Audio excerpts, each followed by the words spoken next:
partner, and I just talked to Morgan here. He said she's glad this is a small audience because it's an experiment, and anyway, she wants to try it again sometime. Anyway, the plan this afternoon is to read 2 stories and have an intermission in between. And this is really the first time I've ever tried to read a short story with musical accompaniment.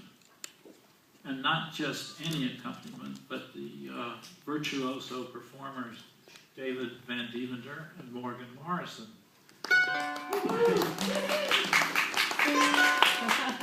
And it's appropriate that I'm having music with this because the first story is called A Little Further Up the Road, A Little Further Down the Dial. And it's a story about a fallen country music star whose driver and wordsmith is trying to revive his career by turning him from a Okie from Muskogee sort of guy into a man with a social conscience. So as we go along and you hear music, just think you've turned the radio dial and tuned in a country music station. Okay, this is a little further up the road, a little further down the dial. We did most of our traveling at night. It was messy, the AM band so jumbled after dark, and Corporal Claude refusing FM stations in the van, even after so many had gone country and stereo. If his daddy couldn't get it in his hay truck, Claude said, he didn't want it in the Winnebago. Traveling cross country, he didn't notice state lines so much as circles of radiated power. He didn't like for one signal to leapfrog over another, for Pittsburgh to overtake him in Richmond, or Wheeling trying to sell him baby chicks in Chicago. Between appearances, Claude said gigs were for frogs. I drove and composed grab lines, while Claude sat in the back with Kitty, regluing mother of pearl to the neck of his guitar. Here's a grab line. Wandering my Waycross from Waycross to Abilene. He'd take something like that, hang changes on it between C, F, and G, and I'd fill in what he called the verbiage.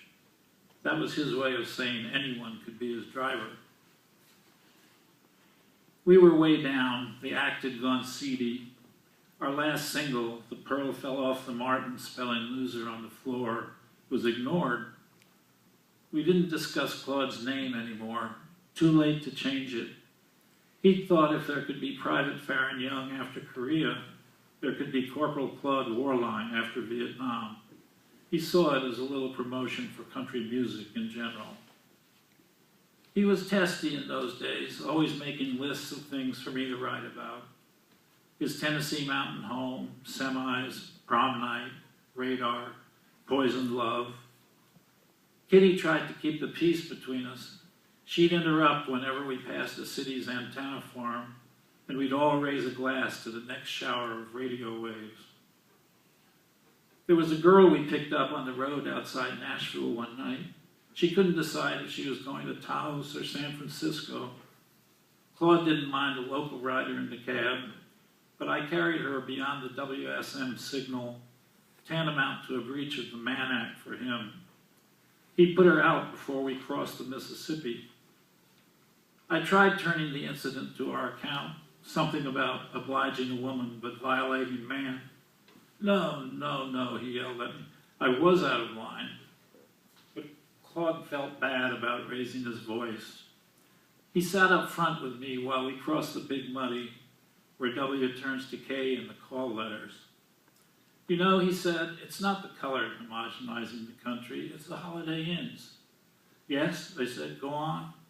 He wouldn't. Booking him into his hometown of Jellicoe for 3 nights was Claude's idea. We wanted to record the live performance for the retrospective Warline Roots. How could he know he'd find a hostile crowd there? He and Kitty had just started singing.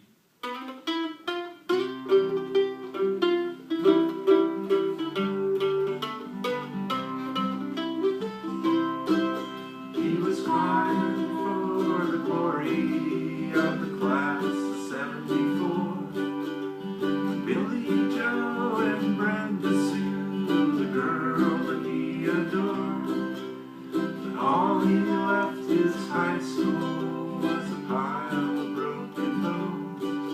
The numbers on the tower were the numbers on his stone. And the numbers on the tower were the numbers on his stone.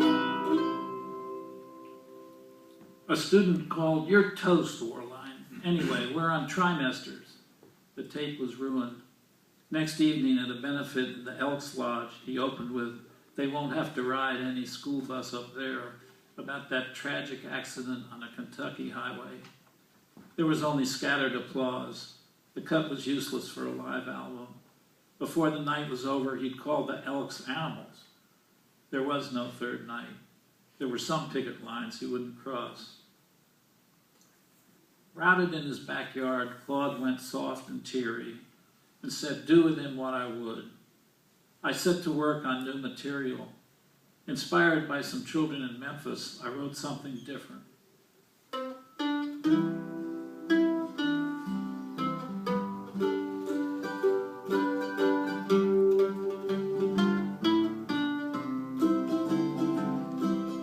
Let them out for recess. March them through the hall. There's no time for lessons. They just call the roll. It doesn't matter if they pass or fail. They don't play school. They just play jail. They don't play school. They just play jail. Well, right off, there was a problem. Claude asked how could he sing what caught in his craw on the way to his mouth.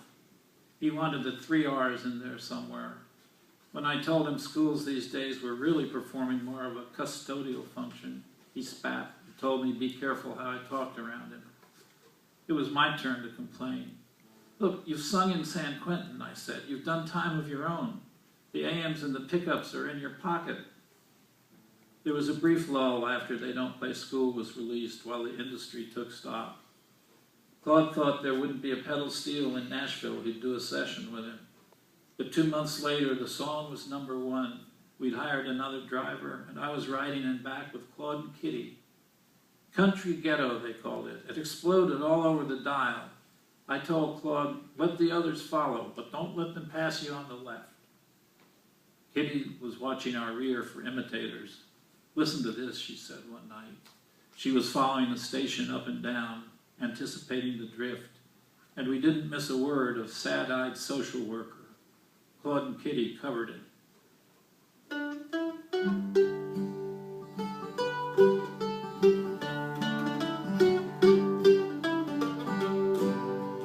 Turn aside the questions, tell her to mind her business too. She sees through the misery, she sees it through and through. The sad eyes of charity are wet with tears, she's blue. The sad eyes of charity are wet with tears, she's blue. The sad eyes of charity are wet with tears, she's blue. Well, I knew we'd have to move again, that I'd have to drag Claude kicking and screaming into the future. Of course, there were still things you had to spell out in country, like divorce when it's mentioned around children. Kitty was favoring something I'd written about a child on the tape from his mother's pocketbook.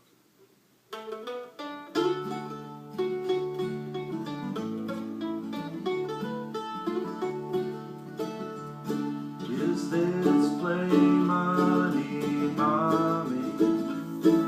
She told him no, it's real. Take it to the chain food. He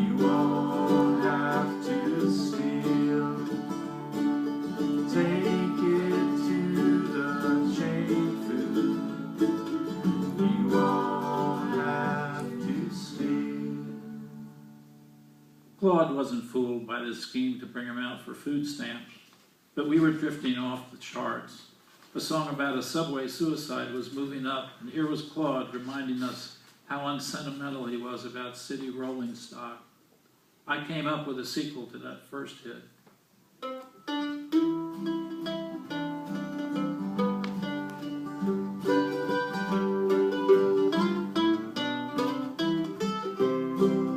Windows always open, where it hasn't got a pane.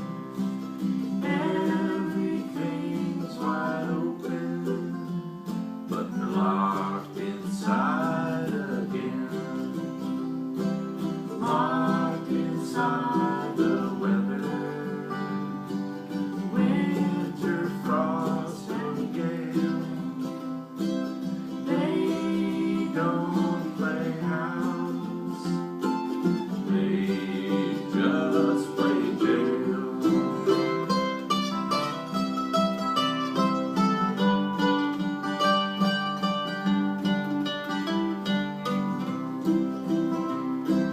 Nightsticks on the corner, handcuffs on the stoop.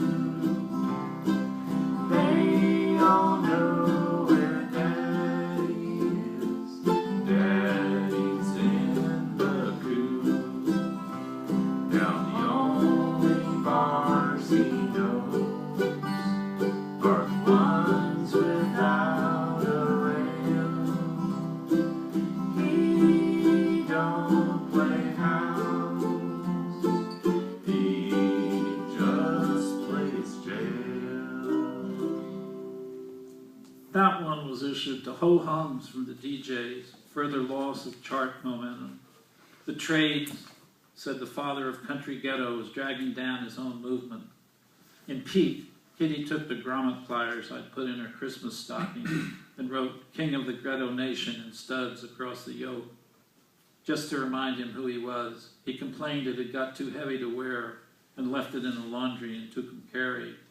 It hangs today over the sandals at his birthplace in Jellicoe. The threat of obscurity seemed to make a thinker of Claude. Sonny told me one night, after a long-distance quarrel with his booking agent, a liberal's just someone who believes it's all rigged from day one. You've got to feed a man who's been programmed to starve.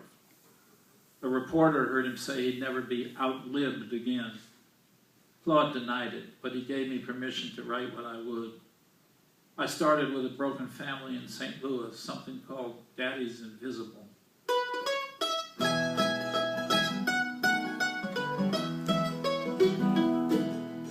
You can't see your daddy, son, he wasn't born to roam. But the man won't let him go to work, and the welfare won't let him come home. No, the man won't let him go to work, and the welfare won't let him come home. Daddy's Invisible turned it around for us again. There was a succession of hits and a new diversity in his audience. The new faces pleased Claude. You couldn't read the writing on the go-to-hell t-shirts for the synthetic glare of all the leisure suits. Claude had it all. The timbre, the way his voice slid from the G chord down to F, and words. They came so easily in those days. Then it was coliseums and wonder domes, dizzy stuff for someone who thought he owned Claude's head. Neither Kitty nor I realized how far he was moving. The late-night reading, the depth in his eyes should have told us something. Hunting the inner-city grab lines, I paid no attention to the rattle of stone on Formica, Claude throwing the I Ching in the Winnebago's lavatory. But I knew it was a country boy's surrender when I saw him blowing on the stones and talking to them before the toss that sent us south again. Let a beetle hire a guru. Claude was his own holy man. He felt betrayed when he came back to the van one night in Jacksonville and found a party of band members and roadies in progress. Beer had been spilled on his leather-bound Gibran. The revelers slunk away. I thought his pierced ear might have flared up again, but something else was gnawing him. The next morning I tried a new line. I'll run the numbers till a number is my name. No, no, Claude said. Patiently, he explained this dream he had of a kind of C&W opera in which the supreme spirit is revealed as radio waves. What we're looking at here, he said, is perfect circles of radiated power.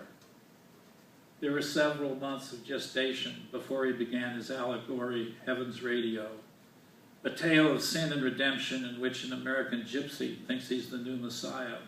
But the Messiah is really the cloud of radio and television signals hanging over the continental United States, Hawaii, and Alaska.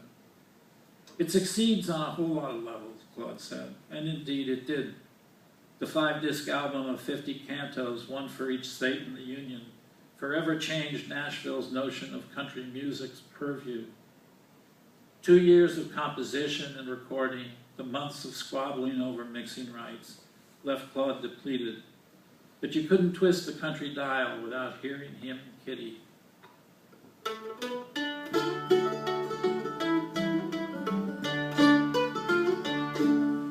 Wandering my way across to Abilene, with the grease in my hair and the muck in my shoes.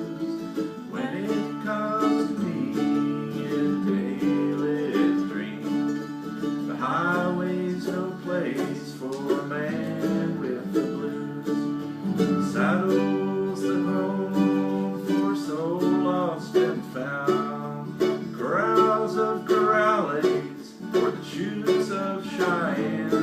A bull snorts above and I can hear the sound, with my feet in the air and my back on the ground. With my feet in the air and my back on the ground.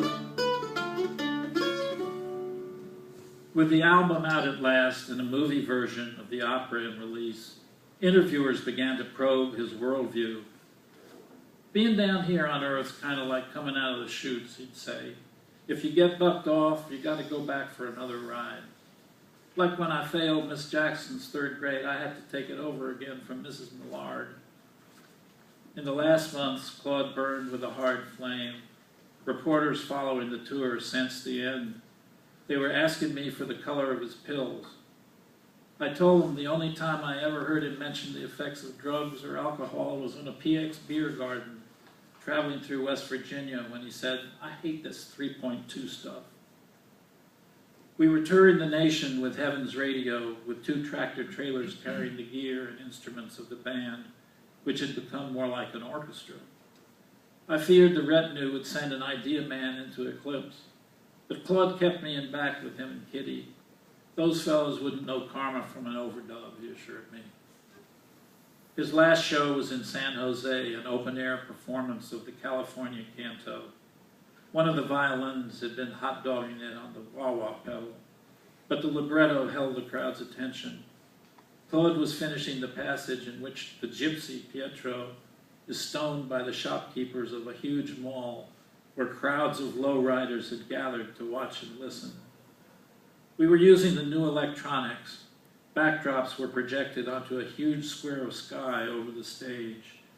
Images of Claude and the cast were superimposed on this ethereal scenery. It amounted to a free concert for all of San Jose north of the mall. In the opera, Pietro is mortally wounded. Squad cars arrive. Music fills the night as his voice fills radio and police channels. But the actual police and population weren't ready for this. Confused by the new medium, people came by foot and car, some to see Claude in the flesh, some mesmerized by the images in the sky. A low rider who'd been demonstrating hydraulic push-ups to a real rocket, Claude. The troublemaker's car was mobbed and overturned. "We got a situation here, Sonny," Claude said. "If I survive this one, I'm going home to Jellicoe." The projectionist turned his camera on the promoted card. Claude was beamed down, and footwear was beamed up. The people came to their senses when they saw the usual box of sandals on the stage. As Claude stepped into pair after pair replicas of his own with the corn pad recess, I passed them into the audience. But Claude, distracted by his jumping heart, lost his place in the score and fell on the stage. While he lay there, still warm, a reporter from one of the tabloids tried for a blood sample. I broke the ghoul's needle. Well, Kitty and I were on the road again. Listening to a performance, you might think Claude had never died. Our techie genius took fragments of his voice from old recordings and with a bit of digital wizardry pasted them onto new material so you could hear him singing again, right along with Kitty. In that first year of her mourning, when she came to me so many times for advice, I told her space was certainly the future home of country. But Claude, like Claude, she was taking career advice from a higher radiating power. She'd been struck by a new arrow.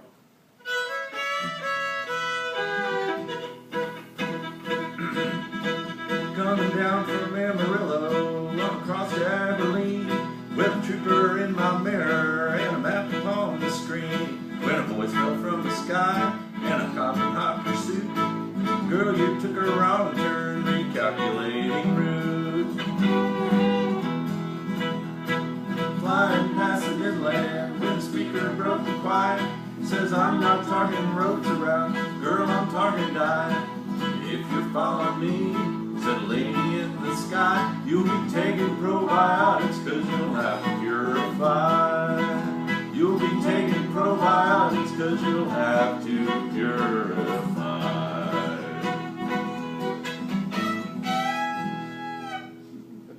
Kitty tried the diet for a while, juices and such. She was wasting away, losing lumps where she used to have nice lumps. But soon enough, her feet were firm on the planet again. And no more space stuff, she said. She doubted you could press A11 in an intergalactic beer hall and get music. No, she was for a return to the verities, hard work, self-reliance, and troubled love. All she wanted from me was a short phrase now and then, something memorable over the clink of coffee spoons, something anyone in America could pull off the night air.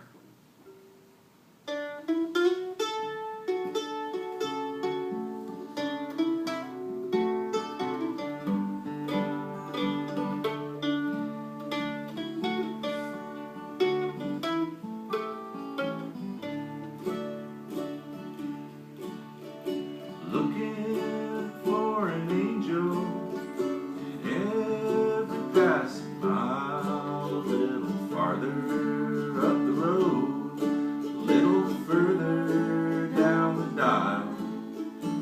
He's been fooled so often by a signal from above, just another phantom blip on the radar screen of love.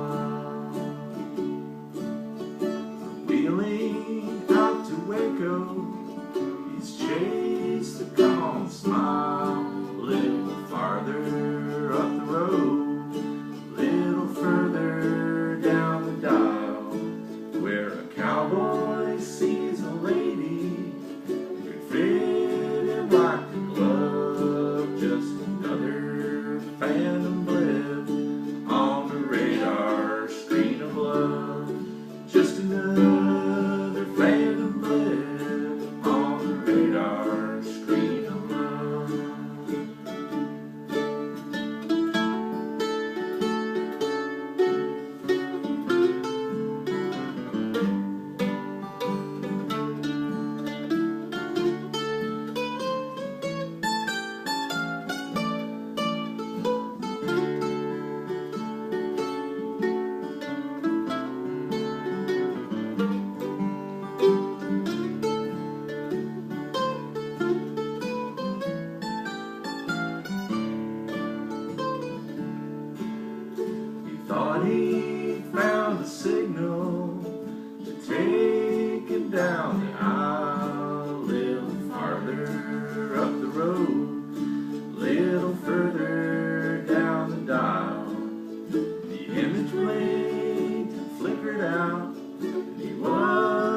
you know, we're going to break now for the other story, but if there are questions about this story and any of it, you could ask them right now, actually.